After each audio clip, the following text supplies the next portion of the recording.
This channel does not promote any violent, harmful, or illegal activities. All content provided by this channel is meant for an educational purpose only.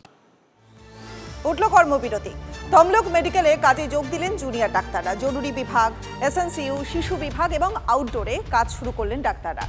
বিচারের দাবিতে আন্দোলন জারি রেখেই কাজ যোগ দিলেন চিকিৎসকেরা।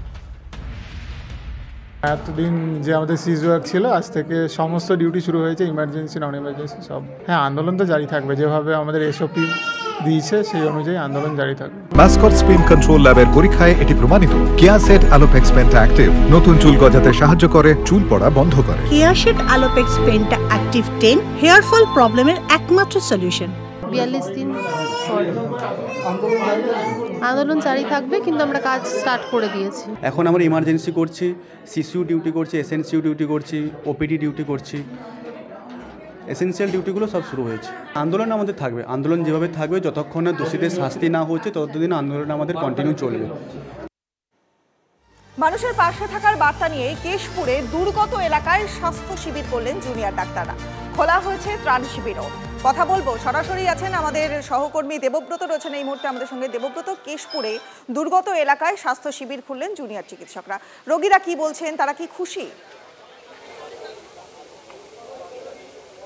দেখো, একদমই প্রথমেই আমার সহকর্মীকে দেখাতে বলবো যে পশ্চিম মেদিনীপুর জেলার কেশপুরের টাবাগেড়িয়া এলাকায় ত্রাণ শিবির খোলা হয়েছে, পাশাপাশি স্বাস্থ্য শিবির মূলত জুনিয়র ডাক্তারদের পক্ষ থেকে। মূলত যে দাবি, সেই দাবিকে সামনে রেখে প্রতিবাদ জানিয়ে কিন্তু এই আন্দোলন তারা চালিয়ে যাবেন, তারা সেটাই বলছেন। এখানে যারা ডাক্তার দেখাতে এসেছেন তাদের সাথে একজনের সাথে কথা বলবো। এখানে আজকে ডাক্তার দেখাতে জি এইখানে প্রথম এলো, এর আগে আসেনি। ডাক্তারদের আন্দোলন একদিকে, তার পাশাপাশি এই যে আজকে স্বাস্থ্য শিবির এই প্রত্যন্ত এলাকাতে কতটা কাজে লাগবে, আপনাদের উপকার হবে? আমাদের তো উপকার হবে। এবারে ডাক্তারদের আন্দোলনের ব্যাপারটা যেটা বলতে, ডাক্তারদের ভালো মন্দর ব্যাপার, এসব ব্যাপারে তো আমরা গরিব বলতে পারবো না। হ্যাঁ সেবা, হ্যাঁ ডাক্তারবাবুরা তো এটাই বলছে যে আমরা আন্দোলনের জায়গায় পরিষেবার জায়গায় আমরা চাই মানুষের সেবা করতে। ডাক্তারবাবুরা বলছে এটাই চাইছেন তো, আমরা পরিষেবাই চাই। জি, কি বলবেন? এসেছেন তো, এসেছি, দেখলাম, ভালো লাগে। এই উদ্যোগকে কি জানেন, কি বলবেন? অনেক ধন্যবাদ।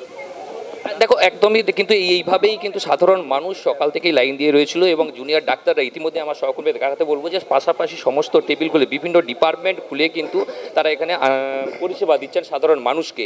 এবং এখানে জুনিয়র ডাক্তার একজন রয়েছে, তার সাথে আমরা একবার কথা বলবো। একদিকে আন্দোলন বা প্রতিবাদ জানিয়ে আপনারা আন্দোলন চালিয়েছিলেন, আজকে কাজে ফিরছেন এবং এখানে এসেছেন। দেখুন, আজকে এই জায়গার একটাই উদ্দেশ্য, আমাদের এই আন্দোলনের সাধারণ জনতা যেমনভাবে সাহায্যের হাত ধরে দিয়েছিল, আমি সত্যিই তাদের কাছে কৃতজ্ঞ। আমি কেন, আমাদের পুরো জুনিয়র ডাক্তারের যতজনই আছে সবাই কৃতজ্ঞ। তাদের রিটার্নে যদি আমরা কিছু দিতে পারি, ওই ঋণ শোধ করতে পারবো না, কিন্তু যতটাই দিতে পারবো সেটাই চেষ্টা করছি। সাধারণ জনতা এই ফ্ল্যাটের মধ্যে যেই কষ্টে আছে বা যারা এনার এই পরিস্থিতিতে রুরাল হসপিটালে পৌঁছাতে পারে, পরিষেবাটাকে একদম তাদের বাড়ি অবধি পৌঁছে দেওয়া, একদম তারাও তো গেছে, তারাও তো আমাদের সাথে বাড়ি থেকে বেরিয়ে রাস্তায় নেমেছে।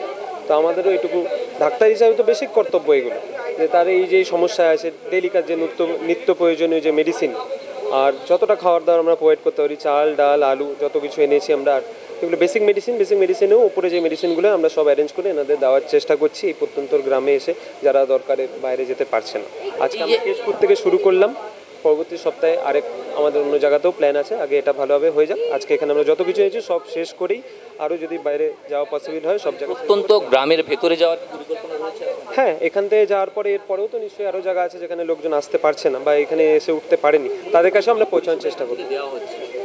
আমাদের এখান থেকে ধরুন যে বেসিক মেডিসিন, সার্জারি, চোখের বিভাগ, নাক কান গলাদের বিভাগ, বাচ্চাদের বিভাগ, মেডিসিন সবাই এসছি আমরা। আরও ডিপার্টমেন্ট আছে, সবাই তাদের স্পেশালিটি থেকে এসছি সাধারণ মানুষকে পরিষেবা দেওয়ার জন্য। তার সাথে যতটুকু খাওয়ার, চাল ডাল আলু এগুলো সব আমরা প্রোভাইড করবো। দেখো রনিবা, এইভাবেই কিন্তু জুনিয়র ডাক্তাররা তাদের প্রতিবাদ জানিয়ে যাবেন। যেমন পাশাপাশি আমার সহকর্মীকে দেখাতে বলবো, দেখো ত্রাণ শিবির খোলা হয়েছে এবং বিচার চাই, যে অভয়ার যে বিচার চাই বা তিলোত্তমার যে বিচার চাই, সেই তিলোত্তমার বিচারের দাবিতেও কিন্তু প্রতিবাদ আন্দোলন তাদের চালিয়ে যাবেন বা তারা এভাবেই কিন্তু চালিয়ে যাবেন এবং সাধারণ মানুষের পাশে থাকবেন। এবং যিনি ডাক্তারবাবু তিনি বলছিলেন যে সাধারণ মানুষ যেভাবে তাদের আন্দোলনে সমর্থন জানিয়েছিলেন, তাই সাধারণ মানুষের পাশে থাকাটাও তাদের কর্তব্য। একেবারেই সাধারণ মানুষের পাশেও রয়েছেন তারা এবং দুর্গতদের একদিকে সাহায্য করছেন, পাশাপাশি তিলোত্তমার জন্য বিচারও চাইছেন। একেবারে স্ট্যান্ড ক্লিয়ার। অনেক ধন্যবাদ দেবব্রত তোমায়।